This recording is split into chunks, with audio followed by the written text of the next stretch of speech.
You shouldn't be here. The voice was a low hum resonant deep in his chest, not just in the thin, cold air of the derelict cargo hold. It felt like someone had leaned against his ribcage and spoken directly through the bone. Cale froze, hand hovering over the rusted latch of a coolant unit he'd hoped held something salvageable. He hadn't detected a power signature, no life signs, nothing. Just the sighing wind that sometimes found its way through breaches in the hull out here on the fringe station. He was alone, or had been. He slowly turned, his suit's headlamp cutting a narrow beam through the gloom. There, nestled amongst a heap of ancient, fused plating, was a shape. Not quite human, not quite anything he'd cataloged. It was smooth, fluid even in stillness, and it pulsed. Not a steady light, but ripples of soft, internal luminescence shifting beneath what looked like a sheer, dark outer layer. The light was initially a deep, agitated violet, swirling and contracting. As he watched, the violet intensified where he assumed a head might be, and faint streaks of sharp crimson began to trace paths down what could be limbs. It wasn't just light. It felt like communication, raw emotion bleeding into the visible spectrum. "Yeah, well, neither should you," Cale said, his voice rough and low inside his helmet comms, hopping the suit's translation matrix. Rudimentary as it was for most non-standard species would handle the sarcasm. He kept his hands visible, empty. He wasn't looking for trouble, just scrap. The form shifted, a movement too fast to fully track, and the crimson streaks flared like sudden burns. The hum intensified, pressing against his eardrums. "This sector is marked," the voice came again, the translation clipped, formal. "Restricted access. Violators are subject to disposal." The violet light pulsed faster now, like a frantic heartbeat. Disposal, right, that tracked with most things out here. Cale took a cautious step back, his boots scraping on loose debris. He could just back away. Leave the coolant unit, leave the scrap, leave the wet. Everett was in the corner to its poolsing solitude. But the light, the sheer alienness of the presence held him. It wasn't hostile, not yet. Agitated, yes. Afraid, maybe. The thought snagged on something tight and brittle inside him. "Nobody told me," he said, pitching his voice carefully. "Just scavenging. Didn't see any markers, thought it was empty." He gestured vaguely with one hand towards the corroded hull. "Look, no harm done, I'll just head out." He started to turn slowly. The humming sound sharpened, became almost a whine, and the light patterns went chaotic, violent violet and crimson lashing over the smooth form, joined by rapid, sharp flickers of a startling electric blue. A sense of intense urgency, almost pain, washed over him, not just from the sound but a strange, localized pressure in the air, thick with something his suit's atmospheric sensors couldn't identify. Pheromones. Biological signal. He felt a sudden, sharp pang of curiosity that warred with his ingrained self-preservation. "Wait," the voice hummed, less formal now, tinged with that strange pressure. Your presence disrupted the field, it is compromised." The words were simple, but the emotional intensity behind the shifting light was anything but. Disrupted a field. What field? Cale stopped, his hand falling away from the latch completely. He looked back at the form, which was now partially uncoiling, its smooth surface rippling slightly. It wasn't hostile, but it was demanding attention. The violet was fading, replaced by a calmer, steady blue, but the crimson streaks remained like fresh wounds. "You made it harder than before," the voice stated flatly, the light settling into a pattern of blue and crimson. "Now fix it." The hum resonated, a command wrapped in something that felt like pure need. And Cale, against every instinct that screamed at him to run from the unknown, felt a pull, a bizarre sense of responsibility for whatever disruption he'd caused. He was already involved, whether he liked it or not. The air thickened around him, a strange perfume of ozone and something floral filling his helmet from the external filters. He was trapped by more than just the request. He took a step closer, his helmet light illuminating more of the immediate area. There was something embedded in the debris pile near the alien form, a small, complex device that pulsed faintly with its own light, different from the alien's glow. It looked ancient, intricately crafted from materials he didn't recognize. That must be the field source. The alien watched him, its smooth form angled towards him, the blue light steady now, the crimson a low thrumming beneath the surface. The air pressure lessened slightly, but the floral scent intensified, a sweet, heady cloud that seemed to part the stale metal smell of the cargo bay. Cale felt a strange calm descend, overriding his initial anxiety, replacing it with a focused curiosity. It was a dangerous feeling, one he hadn't indulged in years. "Fix it how?" Cale asked, his voice carefully neutral. "What is it?" He gestured towards the device. The alien hummed again, a soft, almost pleased sound, and the blue light brightened momentarily before settling back. The crimson faded further, leaving only faint traces. "The field is protection," the alien said, its voice still formal but softer. "Containment. You bypassed the outer ward, weakened the inner harmonic. The sequence is critical. It requires recalibration. My configuration is insufficient now. The primary integrity is broken." The words were technical, but the emotional overlay was clear: fear, vulnerability. Cale understood critical sequences and primary integrity. He worked with derelict tech daily, but recalibrating an alien harmonic field based on someone, configuration after disrupting a ward, that was outside his usual skill set. "Your configuration," Cale squinted, trying to make sense of the shifting light and form. "Was it tied to its biology?" "You mean you?" He pointed at the alien.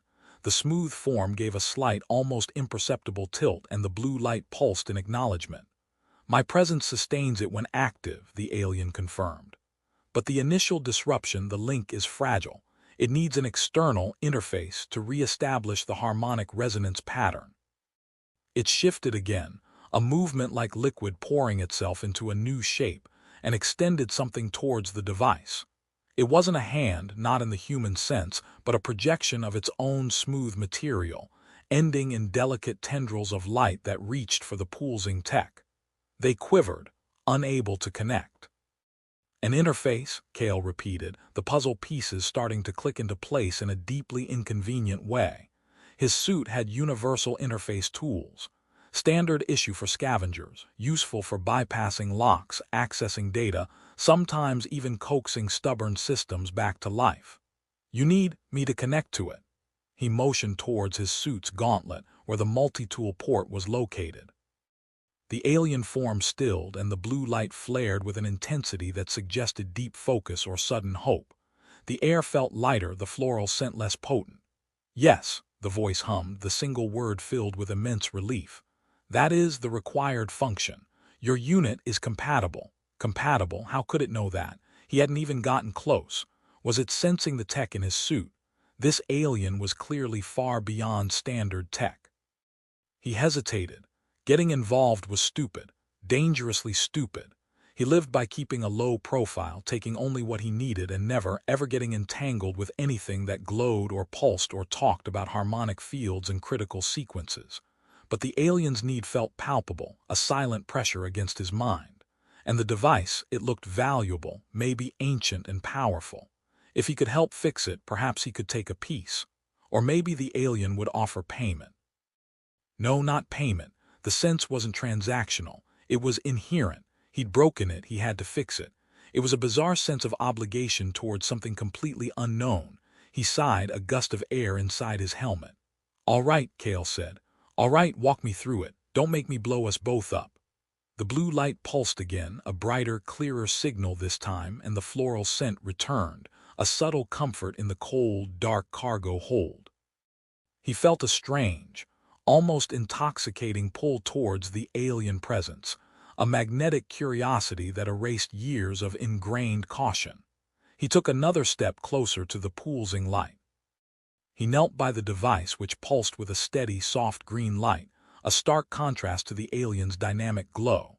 The alien shifted closer, its smooth form settling beside him on the debris, surprisingly silent despite its earlier humming. It extended that same fluid projection towards the device, the tendrils of light quivering inches away. Cale pulled out his multi-tool cable, extending the fiber optic tip. "Okay," he muttered, more to himself than the alien. "Standard data port." He ran his gloved fingers over the device's surface, feeling for an access point. The surface was seamless, like polished glass, no obvious ports or connectors. How was he supposed to interface? The alien's blue light brightened, and the fluid projection mirrored the movement. The tendrils of light extended further, reaching towards a specific point on the device's surface that Kale hadn't noticed, a minute indentation, almost invisible, that seemed to shimmer with a faint energy. There, the alien hummed, its voice closer now, the resonance deeper. The connection point. It reacts to harmonic alignment. Your tool, it can interface with energy signatures. Kale nodded slowly. His multi-tool could do that, read energy frequencies, sometimes even project simple ones. It was a long shot, but maybe. "All right," he said again, positioning the tip of his tool over the shimmering indentation. The alien's projection retracted slightly, giving him space, but its presence remained intensely close, the floral scent stronger now, accompanied by a new, sharper note like static electricity. The blue light was steady, focused. The crimson was gone completely. Kale activated his tool, sending out a low-power scan ping. His tool's display flickered, then resolved into a complex waveform, unlike anything he'd ever seen. It wasn't digital, wasn't analog. It was resonant. "Okay, I'm getting something," he reported, watching the waveform. "It's complex, a lot of layers." The alien hummed, a low vibration that seemed to vibrate through Kale's suit and into his bones. The blue light pulsed in a slow, rhythmic pattern. "The layers are the sequence," the alien stated. "The integrity was broken. The sequence requires re-establishing. It must match the harmonic frequency. Your tool must resonate with the layers in order." "Resonate?" Kale blinked. His tool wasn't a musical instrument. "Resonate? Like match a pitch?" The alien's form tilted slightly, a gesture he was beginning to recognize as acknowledgement or agreement. "Analogous. The frequency must be precise. The light patterns, they are a guide. The blue light is the primary frequency. The speed of the pulses, that is the modulation. The other colors were disruption indicators. Follow the blue. Replicate the pulse speed with your interface frequency." Kale stared at the alien, then at his tool's display. Use the alien's emotional light show as a guide for frequency modulation on an unknown alien device. This was insane, but also fascinating. And the alien's quiet confidence, the steady blue light, was oddly compelling. "Okay," he breathed, concentrating. His tool had a manual frequency modulator. It was tricky, requiring fine motor control and intuition. He adjusted the dial, trying to match the slow, steady pulse of the alien's blue light to the rhythm he saw on his waveform display. The waveform shifted, reacting to his input. He worked, guided by the alien's subtle shifts in luminescence and the soft, resonant hum that seemed to communicate approval or subtle correction more effectively than the translated words. The air remained thick with that strange, floral scent, creating a cocoon of focused intensity around them. He could feel the alien's presence keenly, a warm weight beside him, the smooth surface occasionally brushing against his suit sleeve. It was unnervingly intimate, kneeling together in the dark, cold cargo hold, linked by ancient alien tech and a shared, unspoken need. The silence stretched, broken only by his own ragged breathing inside the helmet, the faint whir of his tool, and the alien's steady hum. He felt a strange connection forming, born of necessity and shared risk. This wasn't just scrap anymore. It was something else entirely. The blue light pulsed steadily, guiding his hand on the dial, a silent promise. He adjusted the frequency, tiny increments at a time, his eyes darting between the alien's pulsing blue light and his tool's display. The alien hummed, a low, steady sound, and the blue light pulsed with a regular, almost hypnotic rhythm. It was strangely soothing despite the tension of the task. Kale felt a unique kind of focus descend, shutting out the cold, the decay of the ship, his own weariness. There was only the pulsing light, the resonant hum, and the delicate dance of matching frequencies.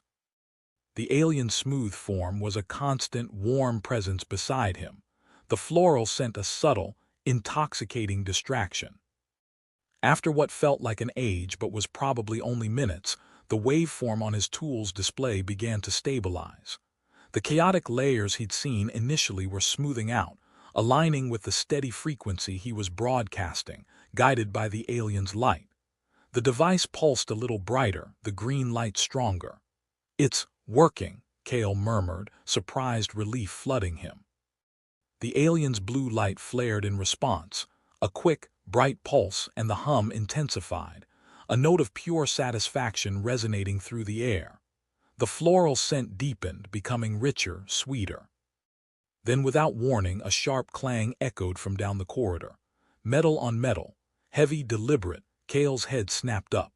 His helmet comms crackled with faint, distorted signals chatter, not station traffic, private channels, scrappers, or worse.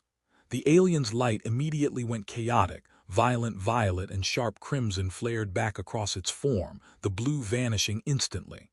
The soft hum became a frantic, high-pitched whine. The air thickened again, the floral scent replaced by that static-like sting. "They're here," the alien said, its voice tight with urgency, the translation choppy. "The hunters. They followed the disruption. My field failed." It started to uncoil fully, its smooth form rippling, becoming larger, more defined in the dim light. Kale scrambled back from the device, pulling his tool free. He was exposed, kneeling in the open. His suit's HUD flickered with proximity alerts, multiple life signs, moving fast, inbound. "Damn it," he swore under his breath. He knew those signals. Slavers. Private contractors working for the corporations that preyed on the fringe. They dealt in rare tech, biological anomalies, things that pulsed with light and disrupted harmonic fields. He should have left the second the alien spoke. Now he was trapped, tied to this glowing, pulsating creature by a shared, imminent threat. The alien, fully uncoiled now, was taller than Kale, its smooth surface sleek and dark, the violent light patterns flashing across it like lightning. It moved with astonishing speed and grace, flowing between the debris. It didn't look like it had weapons, but the sheer intensity of its presence, the crackling energy in the air around it, suggested it didn't need them. It moved towards the cargo bay entrance, its attention fixed on the incoming signals. Kale pushed himself to his feet, weapon ready. He wasn't a soldier, but he could shoot. Problem was, his standard-issue energy pistol felt laughably inadequate against whatever was coming, and whatever the alien was. He glanced at the device on the ground. It was still pulsing green, the field apparently stable for now. He had bigger problems. The air vibrated with the approaching footsteps. The alien turned its head, its smooth surface tilting, and the chaotic light patterns paused for a split second, settling on a swirl of intense blue and urgent gold as it looked directly at him. The look wasn't a threat, but a silent question, an expectation. He was involved. He had to choose. The first of them burst into the cargo bay, three figures in bulky armor, weapons raised. Their helmet lights cut harsh beams through the darkness. Kale reacted on instinct, diving behind a stack of fused plating. Energy bolts whined through the air, hitting the metal with a deafening clang. The alien didn't retreat. It flowed forward, directly towards the attackers. Its light patterns went completely wild.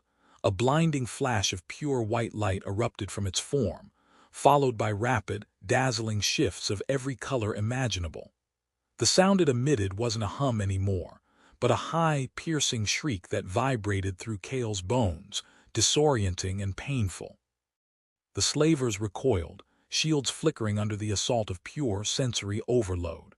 Their weapons wavered. It wasn't a physical attack, but a complete disruption of perception. Kale squeezed his eyes shut behind his visor, trying to block out the intensity of the light and sound. He risked a glance. One slaver stumbled back, grabbing at their helmet, their shield projector sparking. The alien flowed past them, its form a blur of intense light, seeming to phase or ripple through the air itself. "Distraction," the alien's voice cut through the chaos, still high-pitched, urgent. "The device. Re-establish the field fully. It will mask our presence." Kale didn't hesitate. He scrambled back to the device, grabbing his multi-tool. He had to finish what he started.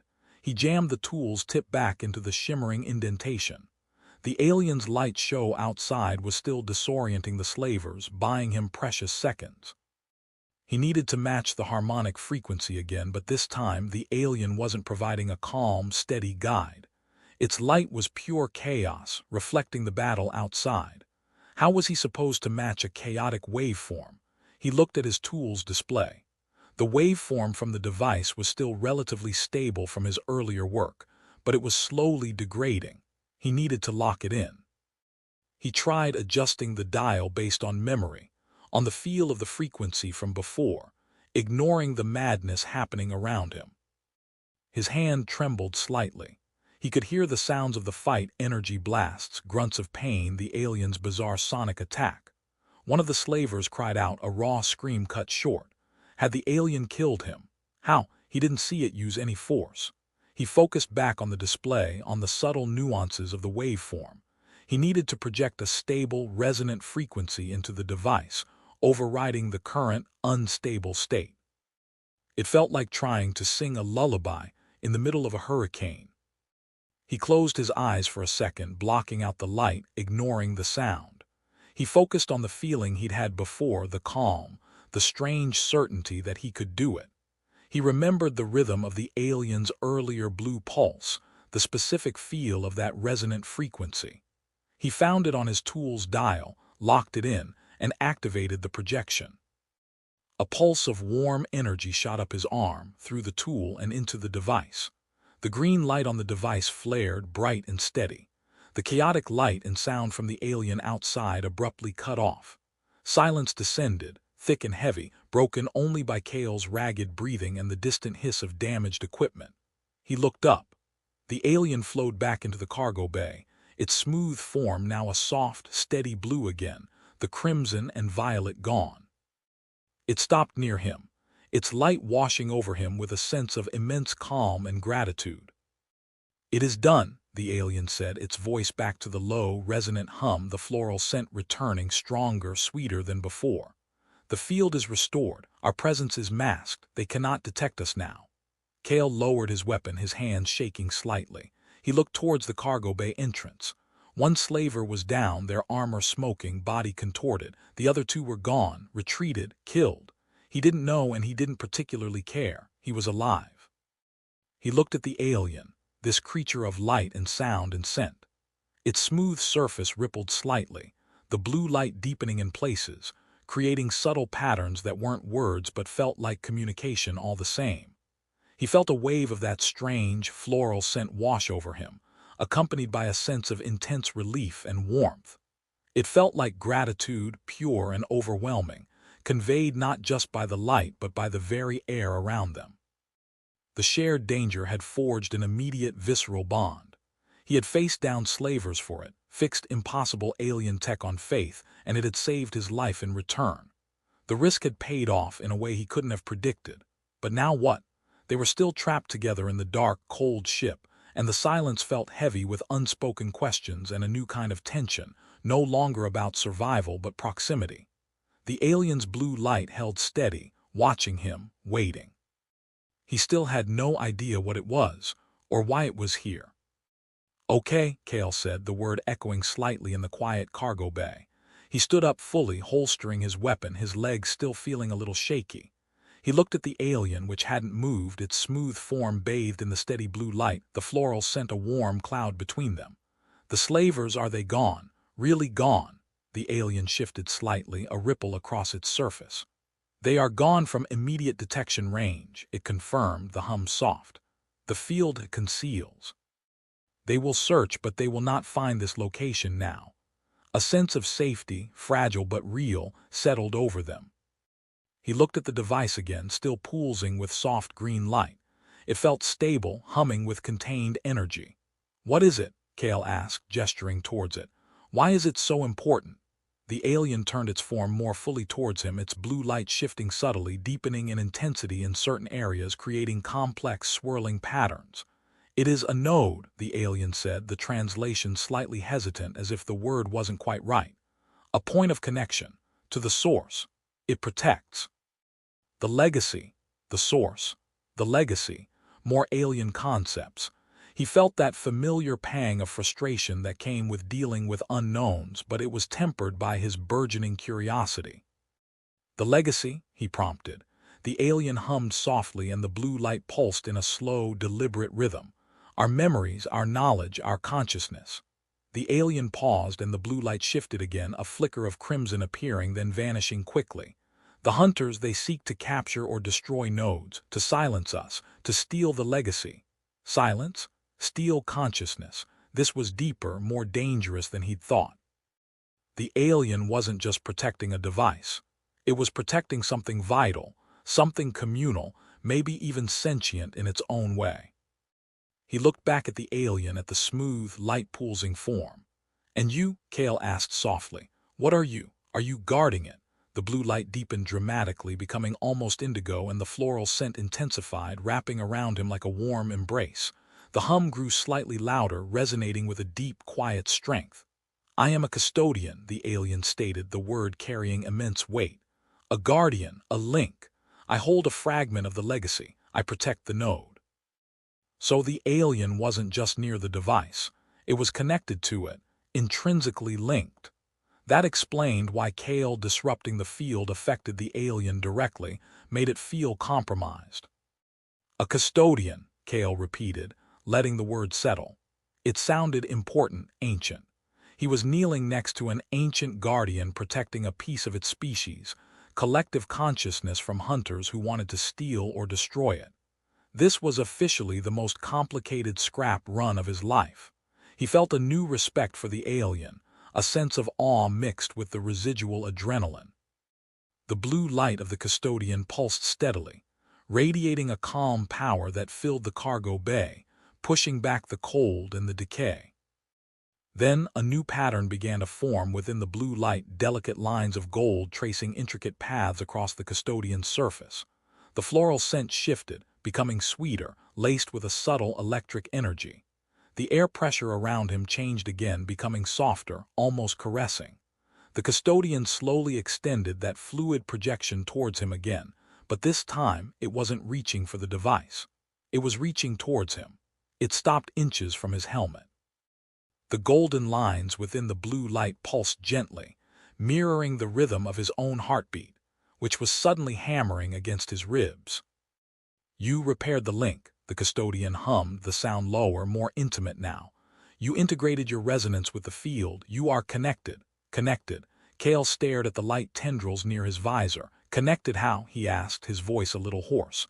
"I just matched a frequency." The custodian's form rippled, a slow, deliberate movement that felt intensely focused on him. "The field recognizes your signature," the custodian explained. "Your frequency is now interwoven with the node's harmonic, and with mine." The golden light pulsed, stronger now, drawing his gaze, mesmerizing him. Interwoven with the node's harmonic and with mine. The implication settled over him, heavy and sudden. He wasn't just a rescuer, he was part of the circuit now. The golden light tendrils extended further, brushing gently against the front of his helmet. It was a feather-light touch, but Kale felt it like a jolt of electricity through his entire body.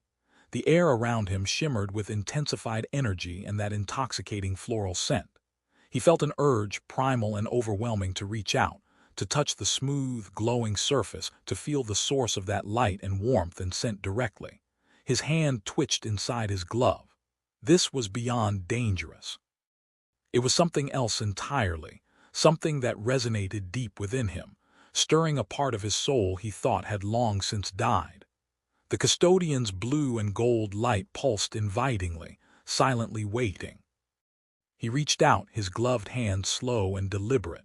He expected to touch the smooth surface of its form, but as his fingers approached, the golden light tendrils around his hand intensified, wrapping around his glove like strands of luminous silk.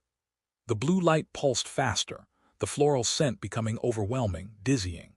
A wave of pure, resonant energy washed over him, bypassing his suit, filling his mind with a cascade of images, feelings, and sounds that weren't his own. He saw swirling patterns of light, felt the deep, silent hum of ancient knowledge, experienced fleeting glimpses of vast, star-filled voids and the silent gathering of countless minds. It was the legacy. He was touching the legacy, connected through the custodian, through the device he had just fixed.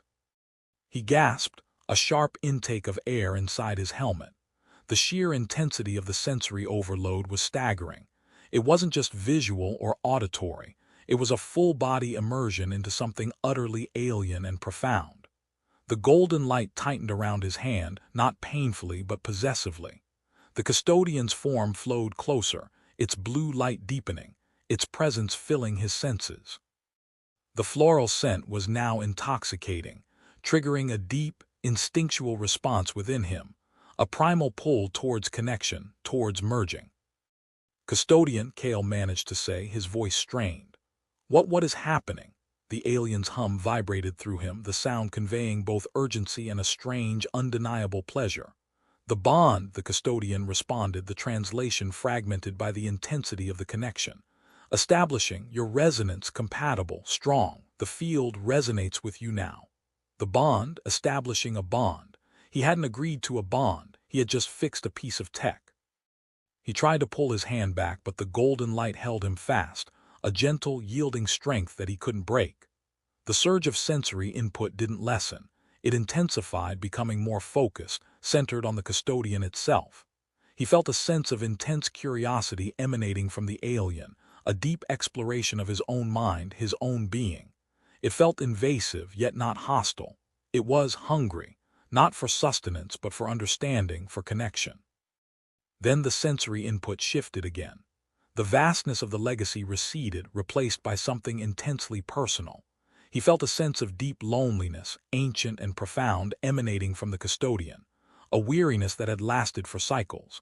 And beneath that, a fierce protectiveness, a silent burden carried alone. The golden light pulsed with these emotions, raw and exposed.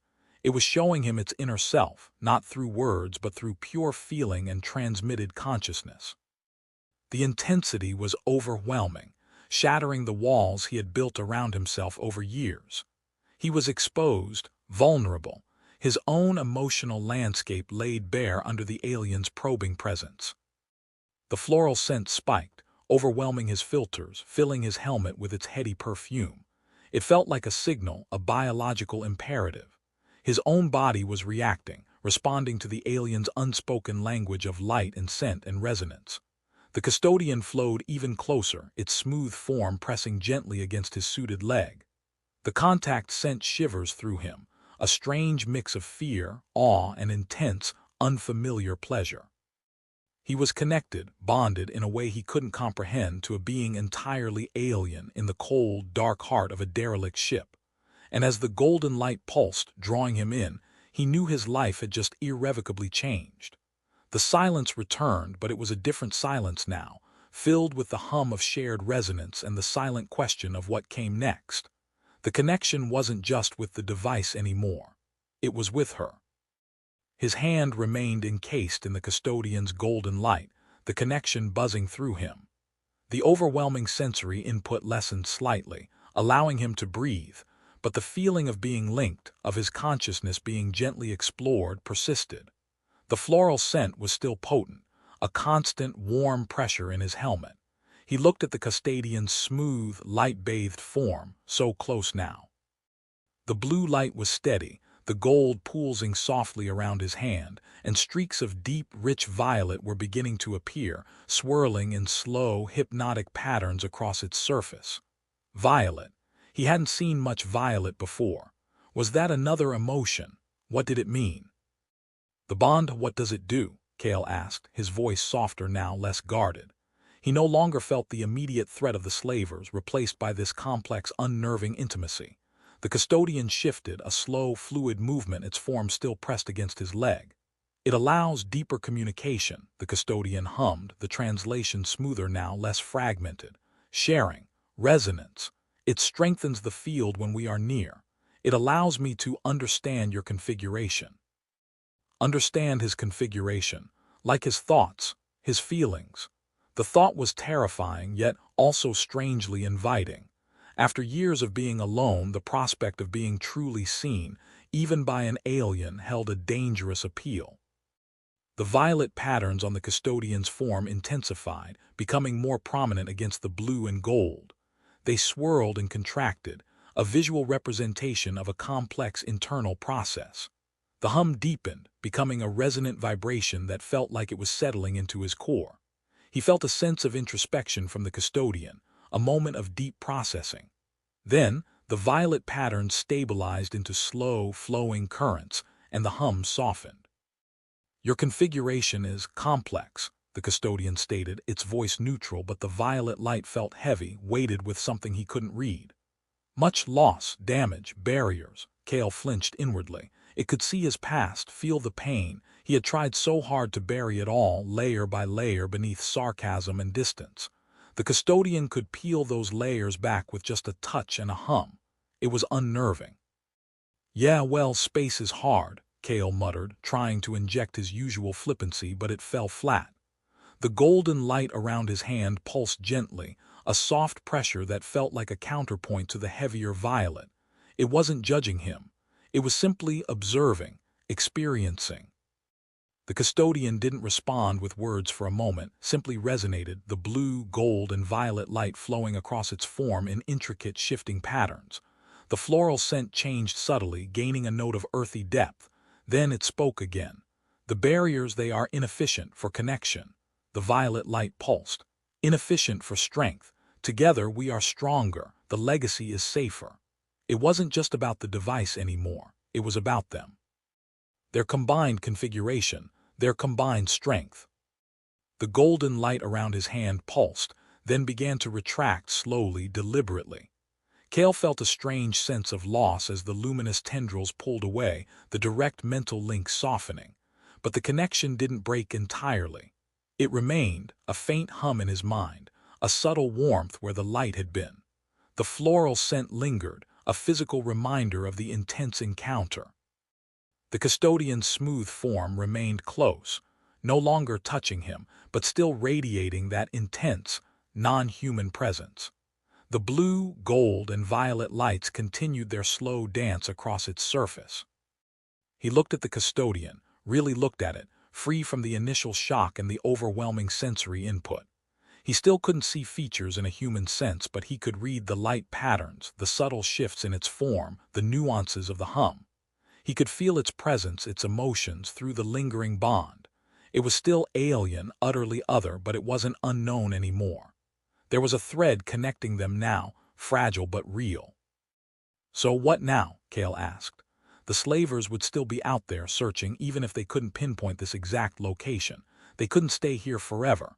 The custodian flowed slightly, turning its form as if scanning the dark cargo bay. "We must move," it stated, the blue light steady. "Seek a safer passage.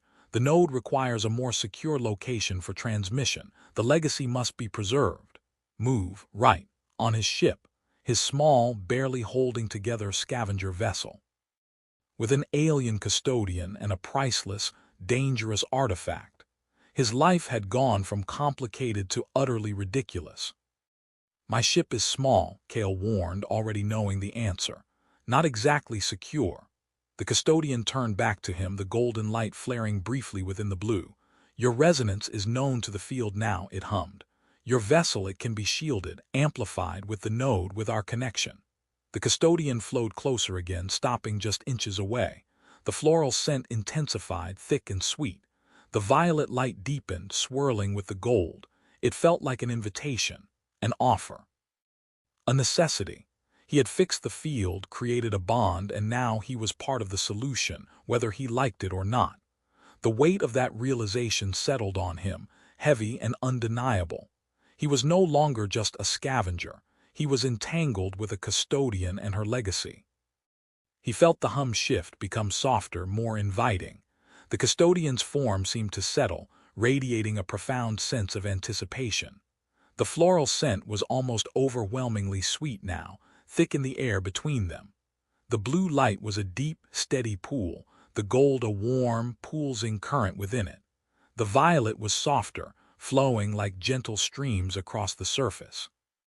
"My ship is this way," Kale said, gesturing towards the cargo bay entrance. His voice was still rough, but there was a new note in it, something hesitant, maybe even curious. He felt a strange mix of dread and exhilaration. He was walking into the unknown, tied to a being of light and resonance. The custodian flowed beside him, a silent, glowing presence, the hum a soft counterpoint to his own footsteps. They moved through the dark, silent corridors of the derelict, leaving the pulsing device where it was for the moment. It was too large to move easily, and the custodian implied the connection was enough to shield them and his ship. As they moved, the custodian's light pattern subtly changed, reflecting its environment. The blue remained steady, but the gold flickered with a heightened awareness, scanning the surroundings. The violet softened further, replaced by soft waves of emerald green. Green? What did green mean? He didn't have a lexicon for its emotional light language, but the feeling it conveyed was one of quiet watchfulness, a calm readiness. They reached the airlock connecting the derelict to open space. Cale cycled it, the familiar hiss and groan of the ancient mechanisms a comforting, mundane sound after the alien intensity he'd just experienced.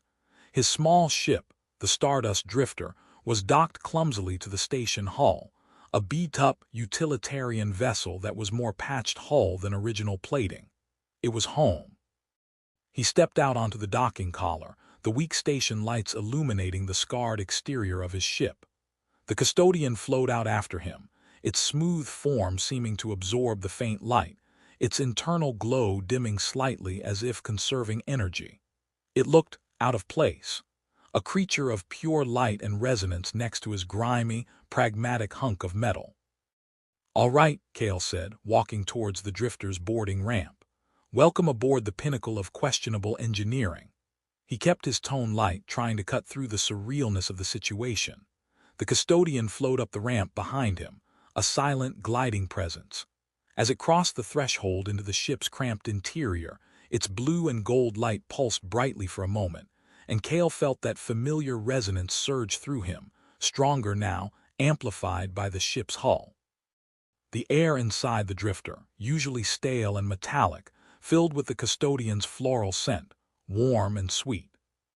The ship felt different, quieter somehow. The usual background hum of the system seemed to shift frequency, aligning with the subtle resonance emanating from the custodian. He walked through the main cabin, past the worn navigation console and the small galley area, towards the aft section where he had a few spare bunks and a bit of cargo space. The custodian followed, flowing around obstacles with effortless grace. "It's not much," Cale said, gesturing around the main cabin. "Just functional." He reached the aft section. "You can settle in here, I guess." He gestured towards an empty cargo net. The custodian paused, its form shifting. The blue light pulsed slowly, and the gold and green patterns swirled. It didn't seem interested in settling into a cargo net.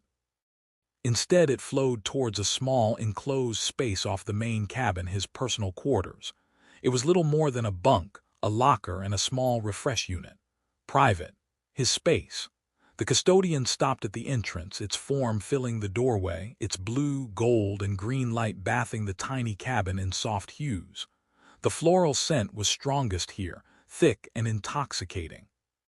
"That's my quarters," Cale said, a knot tightening in his stomach. The custodian hummed, a low, resonant sound that seemed to ask a question without words. The golden light pulsed gently, invitingly. The connection between them hummed in his mind, a silent conversation that bypassed language. It wasn't asking for a bunk. It was seeking proximity, continued resonance.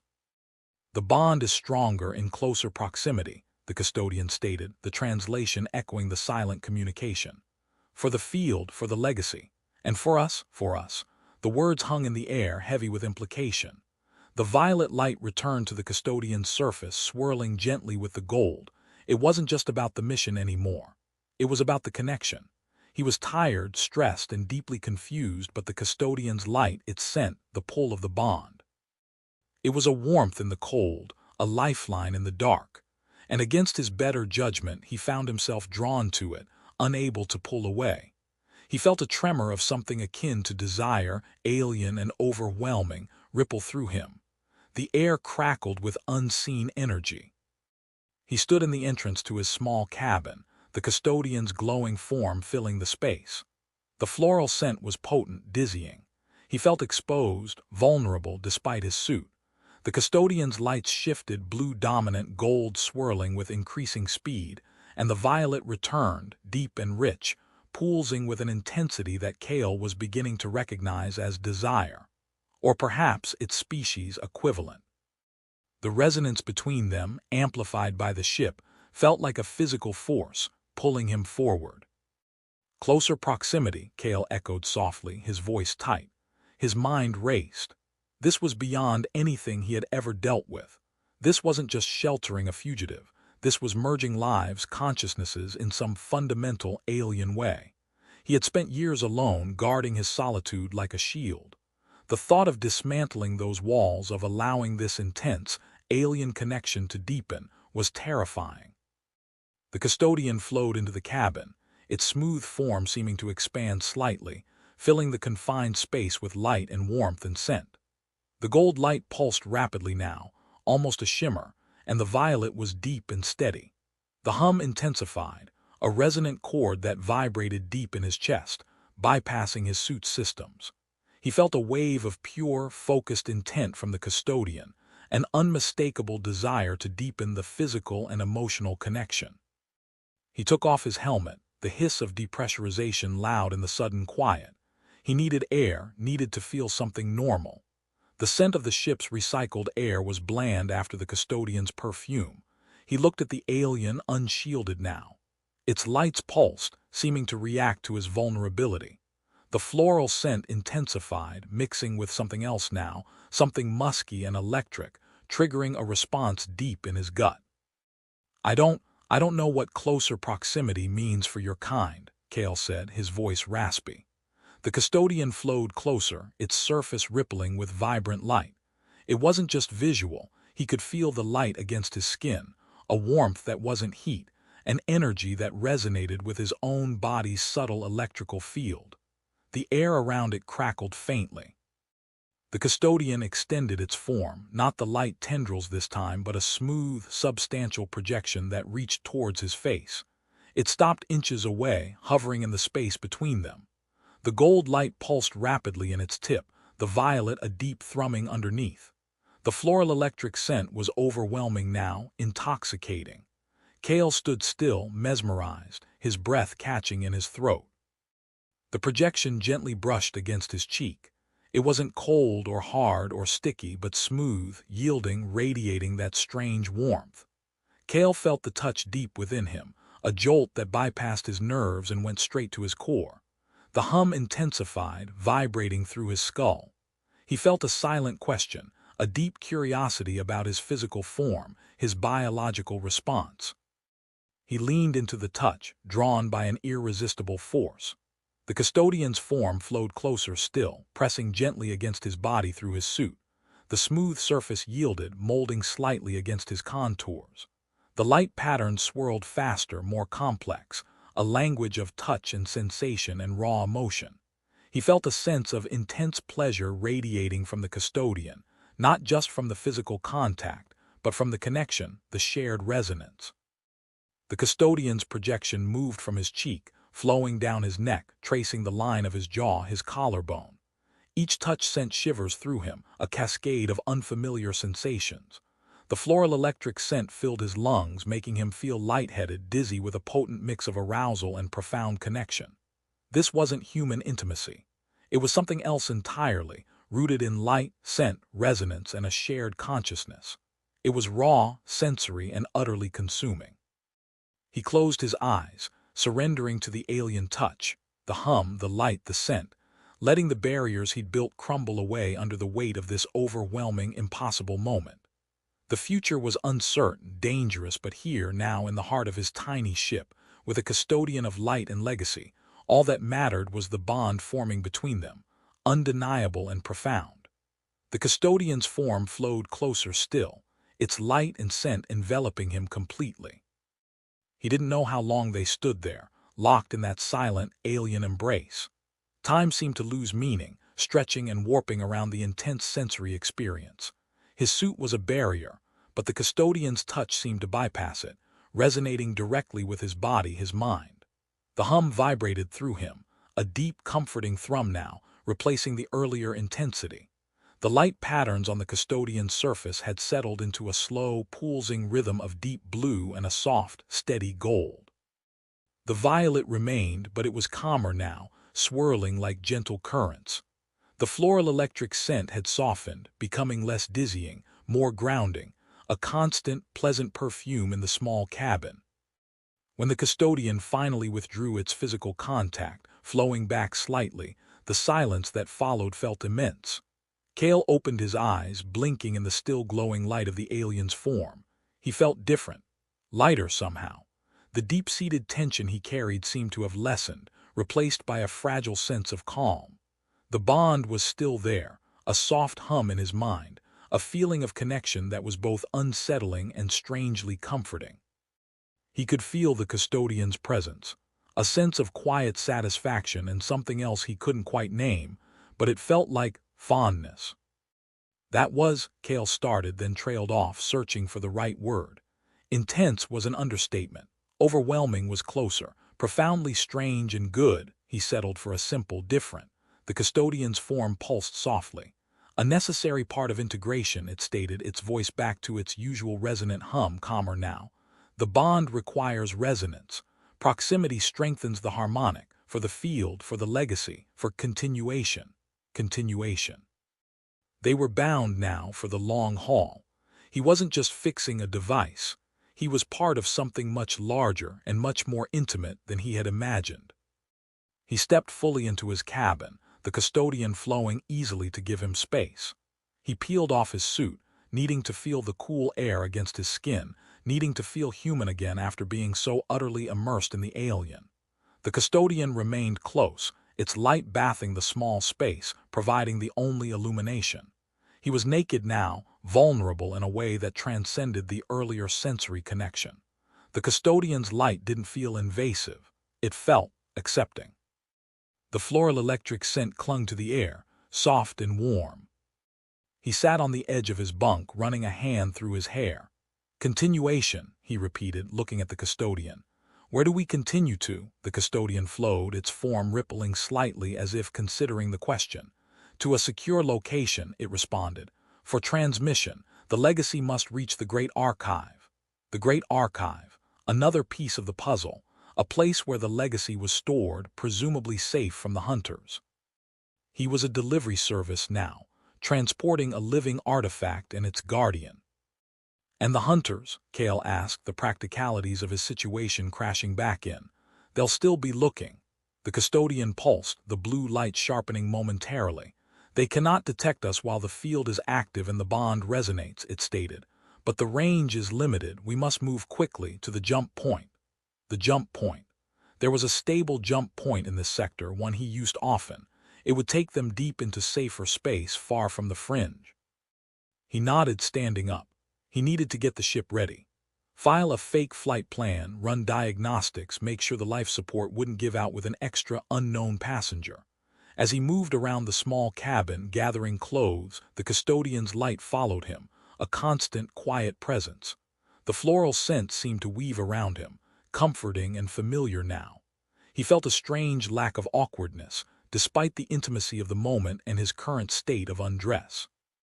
The bond, whatever it was, seemed to have smoothed over the usual human social complexities.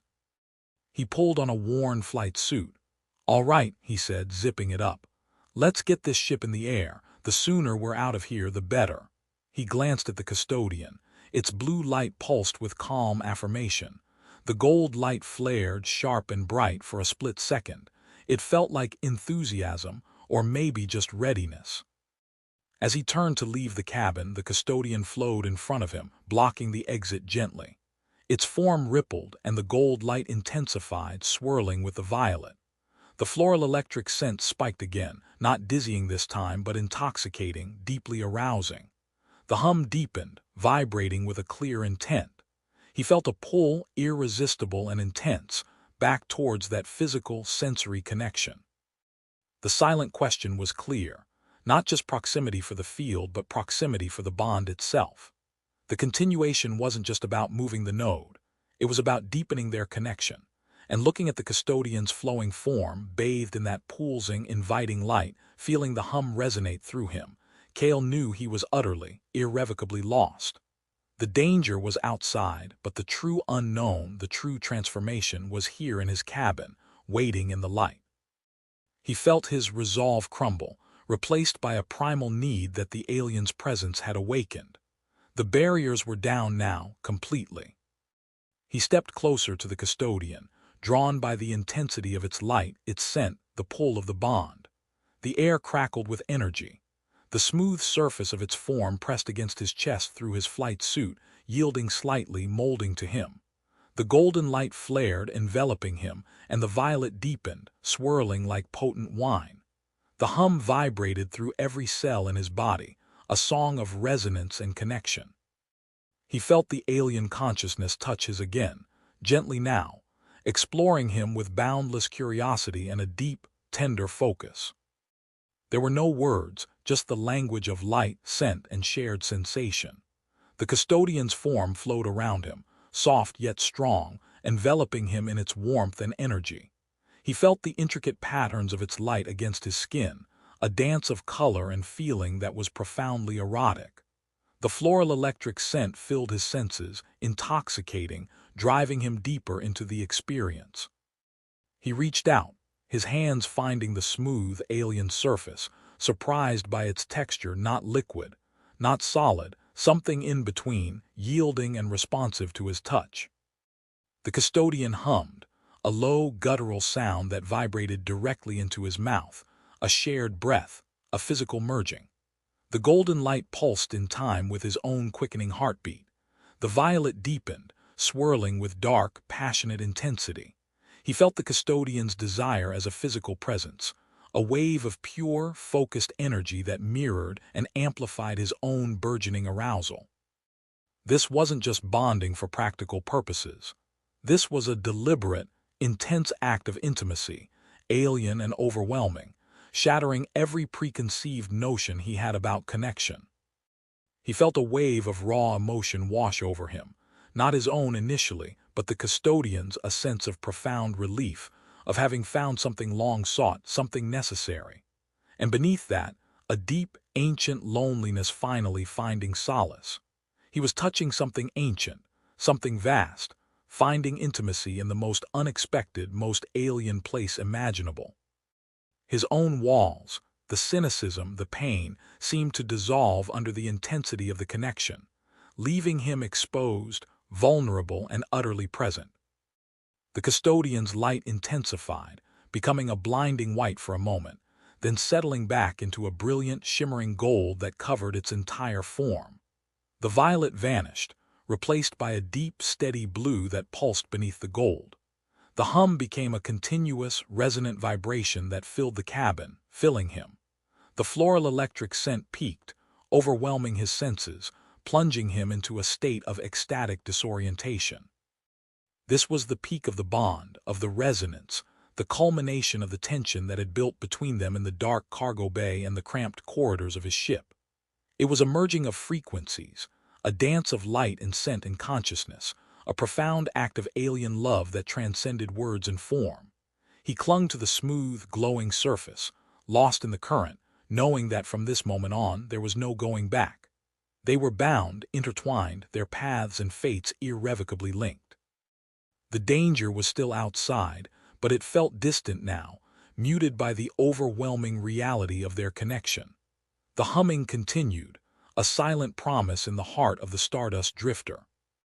They remained like that for a long time, the golden light of the custodian bathing the cabin in a warm, pulsing glow. The hum was steady now, a low, comforting vibration that settled into Cale's bones. The floral electric scent had softened again, a pleasant, lingering perfume that felt like home. He felt grounded, centered in a way he hadn't been in years. The frantic edge was gone from his thoughts, replaced by a quiet certainty. The bond felt stable, a constant presence in the back of his mind, connecting him to the custodian, allowing him to feel its subtle shifts in mood, its quiet awareness of their surroundings. Slowly the golden light began to recede, flowing back into the custodian's form, revealing the steady blue beneath. The intense physical connection softened, the form flowing back slightly though still close. Cale took a deep breath, the recycled air of his ship feeling fresh and clean. He looked at the custodian, its smooth surface now primarily blue, accented by soft, flowing currents of a pale, luminous green, calm watchfulness. Yes, that felt right. "We should get moving," Cale said, his voice a little hoarse. The custodian pulsed, a soft affirmation in its blue light. The hum intensified slightly, a subtle nudge. He nodded, pushing himself away from the bunk. He still felt the lingering warmth of the connection, the subtle hum of the bond. It wasn't just in his mind, it felt physical, a resonance deep within him. He went to the cockpit, settling into the pilot's chair. The custodian flowed out of the cabin, following him, its form settling in the co-pilot's seat, filling the space with its calm, blue-green light. Cale started the ship's sequence. Systems hummed to life, the familiar sounds reassuring. He checked the external sensors. No sign of the slavers. The custodian's field was holding. "Plotting jump coordinates," Cale announced, his fingers flying over the console. He input the data for a deep space jump point far from the usual routes. Safer. He felt the custodian's quiet attention beside him, a sense of purpose radiating from its presence. He was doing this for the legacy, for the archive, but also for the custodian. For them. As he worked, he felt the subtle shifts in the custodian's light, reflecting its internal state. The blue was steady, the green flowing with calm awareness. Occasionally, a delicate thread of gold would appear, swirling gently, a quiet echo of the intimacy they had shared. It was a new form of communication, a constant, silent dialogue flowing through the bond. "Ready for undocking," Cale announced. He initiated the sequence. Clanks and groans echoed through the hull as the drifter detached from the derelict station. He eased the ship away, guiding it into the inky blackness of space. The station became a receding point of light, then vanished. They flew in silence, the only sounds the ship systems and the soft hum of the custodian's presence. Cale felt a profound sense of companionship he hadn't known in years. He wasn't alone anymore. He glanced at the custodian beside him. Its blue and green light pulsed calmly, radiating peace and watchfulness. The floral electric scent was a subtle comfort in the confined cockpit. "You know," Cale said, breaking the silence, "this is a lot for a simple salvage run." The custodian pulsed, and a thread of gold appeared in its light, swirling with the green. "Fate is complex," it responded, the hum soft. "Paths intersect. Needs a line. Needs a line." Yes. He needed something to shake him out of his rut, something to make him feel alive again. And the custodian needed protection, a connection, a way to preserve its legacy. Their needs had aligned in the most unexpected, most profound way. He set the ship on autopilot, calculating the jump sequence. There was still danger, still the threat of the hunters, still the vast unknown of the great archive and the custodian's world. But looking at the glowing form beside him, feeling the steady hum of their bond, the scent of the alien perfume filling the cockpit, Cale felt a quiet confidence. They were in this together now. His life, once empty and directionless, now had purpose. A purpose that glowed with alien light, spoke in hums and scents, and filled the empty spaces in his heart with a resonance he never thought possible. The jump sequence began to count down. He reached out, resting his hand on the console between them, close to the custodian's glowing form. The blue and green light pulsed softly, and a thread of gold reached out from the alien, touching his fingers, a silent promise of continuation. The ship shuddered slightly as the jump drive engaged, the stars outside smearing into streaks of light. Cale felt the familiar disorientation of the jump, the brief moment of non-existence before the ship rematerialized in a new sector. He squeezed his eyes shut, then opened them as the stars resolved back into pinpricks against the black. They were through. Miles and light years away from the derelict station and the immediate threat. He checked the sensors, all clear, just the endless void and the faint, distant glow of unfamiliar nebulae. He leaned back in his chair, letting out a long breath. Safety. Temporary maybe, but real. The custodian's blue and green light remained steady beside him, reflecting his own sense of calm relief. The hum was soft, companionable. "Safe passage," Cale murmured. The custodian pulsed, the golden thread reappearing and wrapping gently around his hand still resting on the console. "You are proficient," it hummed, the note of appreciation clear even in the simple translation. Proficient. High praise from an ancient alien guardian. He felt a warmth spread through his chest that had nothing to do with the ship's heating. He looked at the custodian. Its smooth form was relaxed, the light patterns flowing with a quiet contentment. The floral electric scent was a familiar, pleasant presence. They had faced danger, shared profound intimacy, and come out the other side together. This wasn't just a mission anymore. It was a partnership, a relationship unlike anything he could have ever imagined. "What happens when we reach the Great Archive?" Cale asked. The custodian pulsed, the blue light deepening slightly. "The node will connect," it explained.